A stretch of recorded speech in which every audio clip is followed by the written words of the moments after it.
Munini wa Musumbiri Rigathi Gachagua ni wathuthia NND mevetangane na maundu mathuku alame kuona kumakula kwi silikali ndi masingatiye maundu makonetie maendeleo ala silikali kwika ainena Gachagua yasekana silikali ni thukumite kuthesia ngalama ya mikalile valawa kathia vanene usiaithia wa liuvanthi ya Kenya muveani wa uimi muvia wa kisomo na utongo yumuseo kula ukwasekana silikali ni ikitenesa nilivoti umbanitwe niwe Joseph Kitheka.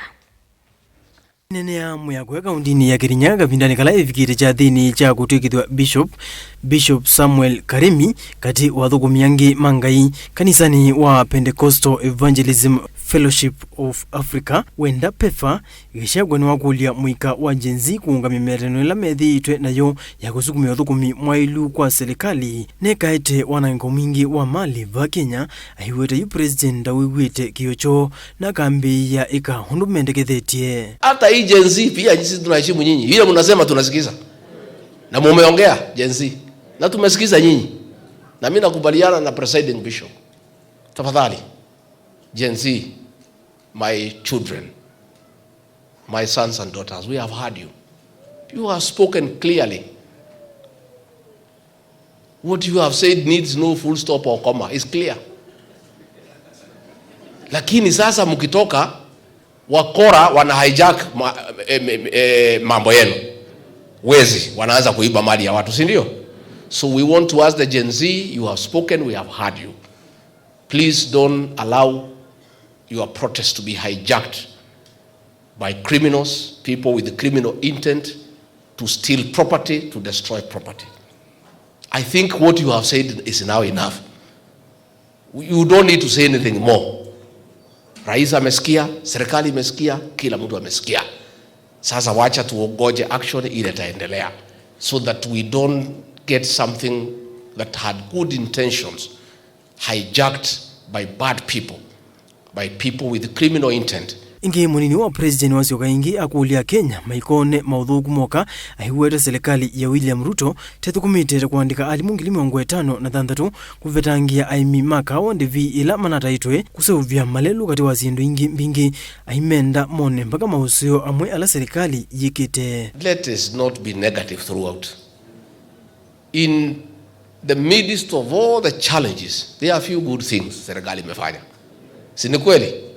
Tukiangalia mambo ya walimu, tumeajiri 56,000 teachers in 1 year, kitu ambaye haijafanyika katika Jamhuri ya Kenya kwa muda mrefu sana. As we talk now, shule zote zimepata walimu, hata JSS, na tunaendelea.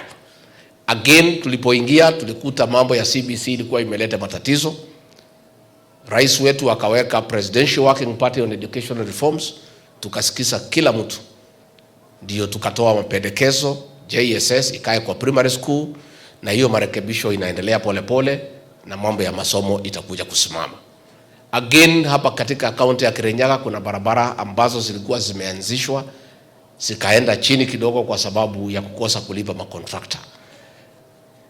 Tunapoongea tumefanya ukarabati, tumefanya mipango ya kwamba tutapata pesa ya kumaliza zile barabara zote ambaye zilikuwa zimeanzishwa ndio ziweze kusaidia watu ya Kirinyaga na watu wa eneo hili. Kwa hivyo hayo mambo tutaendelea tukisukuma pole pole. Tulipata wakati mgumu kwa matatizo ya kiuchumi, lakini serikali yetu tukufu inajaribu kurekebisha hapa na pale tukiendelea. Mambo ya kahawa, serikali yetu ilitangaza 6.9 billion ya kusaidia wakulima ya kahawa wale walikuwa na madeni. Na tunataka mpango kabambe ya kwamba wale officials ya societies tukilipa hii madeni kama serikali hawatachukua madeni zingine.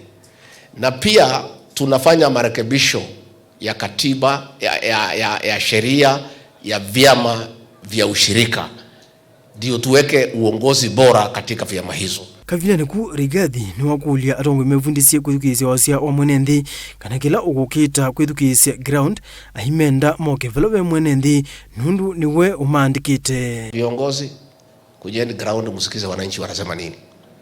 Pana kaa Nairobi unajifanya unajua kuja hapa, si ndio? Na viongozi mkae karibu na wananchi. Wewe kama hapana iko pahali wananchi wako, wewe uko wapi? Si wewe ni mtu ya kuandikwa?